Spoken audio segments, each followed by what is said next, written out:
काफरों की मजम्मत बयान की है, नबी करीम सल्लल्लाहु अलैहि वसल्लम को हौसला दिया गया कि आप परेशान ना हो, आपको ये बातें करते हैं, आपको तंग करते हैं, तो अल्लाह ताला के बारे में भी बातें करते हैं। अल्लाह तबारक व ताला की औलाद बना ली, अल्लाह ताला की मर्जी हुई तो अल्लाह तबारक व ताला के शरीक बना लिए, उनकी इबादत शुरू कर दी, तरह तरह की बातें।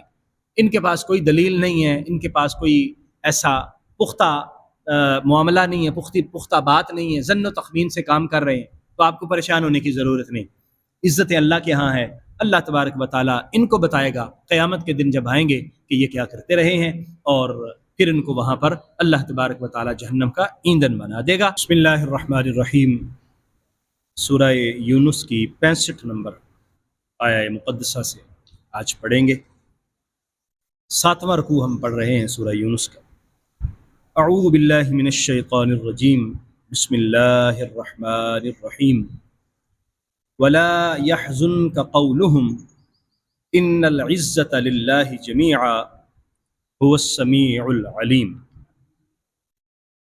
नबी करीम सल्लल्लाहु अलैहि वसल्लम को कुफ़ार व मुशरिकीन मुख्तलिफ़ तरह से परेशान करते, आप उनको हक़ का रास्ता दिखाते हैं और लोग आपको परेशान करते हैं, तंग करते हैं। कभी आपको साहिर कहते हैं, कभी आपको मजनू कहते हैं, कभी कुछ। तो कुरान मजीद की बारहा आयात मुक़द्दसा में अल्लाह ताला ने नबी करीम सल्लल्लाहु अलैहि वसल्लम को हौसला दिया और उनको गमज़दा न होने की नसीहत फरमाई कि महबूब आप गम न करें। ये जो ज़ाहिरी तौर पर मुअज़्ज़ज़ बने हुए हैं और ज़ाहिरी तौर पर मुआशरे के अंदर समझते हैं कि हम सरदार हैं और हमारी इज़्ज़त है और हम बड़े लोग हैं, असल में इज़्ज़त इनकी नहीं है, इज़्ज़त अल्लाह के पास है। तो अल्लाह के पास इज़्ज़त है तो फिर इज़्ज़त उसकी होगी जो अल्लाह का होगा। एक और जगह पर अल्लाह तबारक व तआला ने फरमाया इज़्ज़त अल्लाह के लिए है, अल्लाह के रसूल की है और मोमिनीन की है। सो इज़्ज़त अल्लाह के हाथ में है। इज़्ज़तें अपने तकब्बुर और गुरूर से नहीं आती, इज़्ज़तें इस्लाम के ख़िलाफ़ जाने से नहीं आती। इज़्ज़तें नबी करीम सल्लल्लाहु अलैहि वसल्लम की ग़ुलामी वालों को मिलती हैं।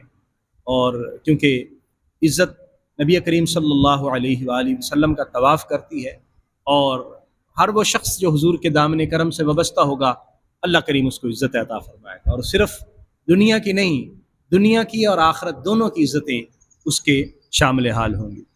वला यहज़ुनका क़ौलुहुम, उनके बातें आपको गमज़दा न करें। इन्नल इज़्ज़ता लिल्लाहि जमीअ, बेशक इज़्ज़त सारी की सारी अल्लाह की है। हुवस समीउल अलीम, वही सब कुछ सुनने वाला है, सब कुछ जानने वाला है। जो ये बदतहज़ीबियाँ कर रहे हैं और बदतमीज़ियाँ कर रहे हैं, अल्लाह ताला सब कुछ सुनता है और जानता है, उसके इल्म में है। इस वजह से कोई भी अल्लाह तबारक व तआला से आगे नहीं बढ़ सकता, अल्लाह तबारक व तआला को मगलूब नहीं कर सकता। तो इज़्ज़त अल्लाह तबारक व तआला की। अला, खबरदार, इन्ना लिल्लाहि मन फिस समावाति व मन फिल अर्द, ज़मीन और आसमान के अंदर जो कुछ भी है सब कुछ अल्लाह का है, और अल्लाह तबारक व तआला ही इन सारी चीज़ों का मालिक है। वमा यत्तबिउ, और वो किस चीज़ की इत्तिबा कर रहे हैं, अल्लज़ीना, वो लोग, यदऊना मिन दूनिल्लाह, जो इबादत करते हैं अल्लाह को छोड़कर, शुरका, उसके शरीकों की, यानी अल्लाह के शरीक बनाए और अल्लाह को छोड़कर उनकी इबादत शुरू कर दी।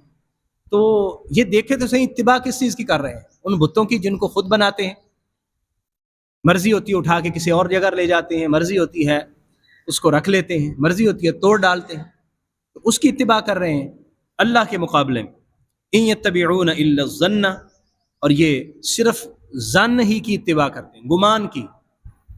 इनको पूछें कि ये बुत जो हैं ये तुम्हारे किस काम के हैं, तुम्हारा क्या फ़ायदा करेंगे, तो यकीनी कोई कैफियत नहीं है, यकीन की कोई सूरत हाल नहीं है, बस एक गुमान है जो इनके दिल में बैठा है।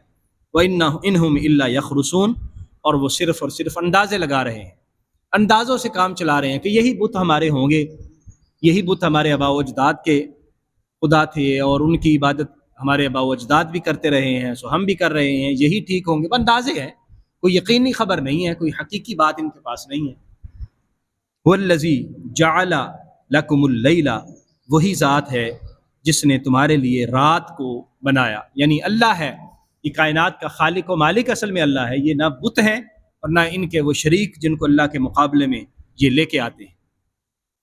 اللہ نے تمہارے لیے رات بنائی ہے لتسکنوا فیہ، تاکہ تم اس میں سکون حاصل کرو، رات کو آرام کرو، سو جاؤ، تاکہ دن بھر کی تھکاوٹ رات کو اتر جائے اور پھر تم تازہ دم ہو جاؤ اور تمہارے جسم کو، تمہارے اعضاء کو سکون میسر آئے۔ والنہار مبصرا، اور دن جو ہے وہ جاگنے کے لیے، بیدار رہنے کے لیے، تاکہ دن کے اندر تم کام کرو اور اپنی مشقت کرو، محنت کرو۔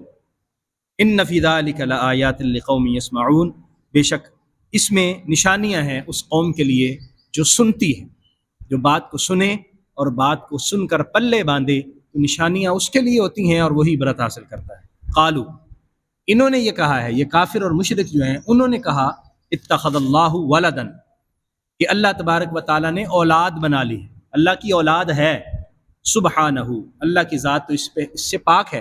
هو الغنی، وہی بے نیاز ہے، یعنی اولاد کی ضرورت ہمیں ہے، انسانوں کو ہے، اللہ کو تو اس کی کوئی ضرورت نہیں ہے۔ اور پھر یہ فرشتوں کو اللہ کی بیٹیاں کہتے ہیں، حضرت عیسیٰ علیہ السلام کو اللہ کا بیٹا کہتے ہیں، عزیر علیہ السلام کو اللہ کا بیٹا کہتے ہیں، اور یہ جو بت ہیں ان کو بھی اللہ کی طرف منسوب کر کے اللہ تبارک و تعالیٰ کی طرف شرک کی نسبت کرتے ہیں۔ تو یہ ساری چیزیں جو ہیں وہ اللہ تبارک و تعالیٰ کی ذات ببرکات اس سے مبرہ اور منزہ اور پاک ہے، وہ بے نیاز ہے، اس کو اس کی کوئی ضرورت نہیں ہے۔ لہو ما فی السماوات و ما فی الارض، جو کچھ آسمان و زمین میں ہے سب اسی کا ہے۔ ان عندکم من سلطان بہذا، تمہارے پاس اس کی کوئی دلیل موجود نہیں ہے، یعنی اللہ نے اولاد بنائی ہے، اللہ کی اولاد ہے، کیا دلیل ہے؟ تمہارے پاس اس کی کوئی دلیل نہیں ہے۔ اتقولون علی اللہ ما لا تعلمون، کیا تم اللہ تعالیٰ پر وہ باتیں کر رہے ہو جس کا تمہیں علم ہی نہیں ہے، جو تم جانتے نہیں ہو، اللہ کے بارے میں ایسی باتیں کرتے ہو۔ قل، محبوب فرما دیجئے، ان الذین یفترون علی اللہ الکذب، وہ لوگ جنہوں نے اللہ پر جھوٹ باندھا، یفترون علی اللہ، اللہ پر باندھا، الکذب، جھوٹ، لا یفلحون، وہ کبھی بھی کامیاب نہیں ہو سکتے۔ متاع فی الدنیا، دنیا میں کچھ ساز و سامان ان کو مل جائے گا، دنیا کی خوشحالی ظاہری زندگی ہو سکتی ہے، یہ دنیا کا ان کو ظاہری ساز و سامان مل سکتا ہے۔ ثم الینا مرجعہم، لیکن پھر ہماری ہی طرف ان کو لوٹ کے آنا ہے۔ ثم نذیقہم، ہم ان کو چکھائیں گے العذاب الشدید، سخت قسم کا عذاب، شدید عذاب ان کو چکھائیں گے، بما کانوا یکفرون، اس وجہ سے کہ یہ کفر کرتے تھے۔ ان لوگوں نے کفر کیا اور اس کفر کی بنا پر جب قیامت کے دن اللہ کی بارگاہ میں حاضر ہوں گے پھر اللہ تعالیٰ ان کو بتائے گا۔ تو ان آیات مبارکہ میں کافروں کی مذمت بیان کی ہے، نبی کریم صلی اللہ علیہ وسلم کو حوصلہ دیا گیا کہ آپ پریشان نہ ہوں، آپ کو یہ باتیں کرتے ہیں، آپ کو تنگ کرتے ہیں، تو اللہ تعالیٰ کے بارے میں بھی باتیں کرتے ہیں۔ اللہ تبارک و تعالیٰ کی اولاد بنا لی، اللہ تعالیٰ کی مرضی ہوئی تو اللہ تبارک و تعالیٰ کے شریک بنا لیے، ان کی عبادت شروع کر دی، طرح طرح کی باتیں۔ ان کے پاس کوئی دلیل نہیں ہے، ان کے پاس کوئی ایسا پختہ معاملہ نہیں ہے، پختہ بات نہیں ہے، ظن و تخمین سے کام کر رہے ہیں، تو آپ کو پریشان ہونے کی ضرورت نہیں، عزت اللہ کے ہاں ہے۔ اللہ تبارک و تعالیٰ ان کو بتائے گا قیامت کے دن جب آئیں گے کہ یہ کیا کرتے رہے ہیں، اور پھر ان کو وہاں پر اللہ تبارک و تعالیٰ جہنم کا ایندھن بنا دے گا۔ اللہ تبارک و تعالیٰ ہمیں سمجھنے کی توفیق عطا فرمائے۔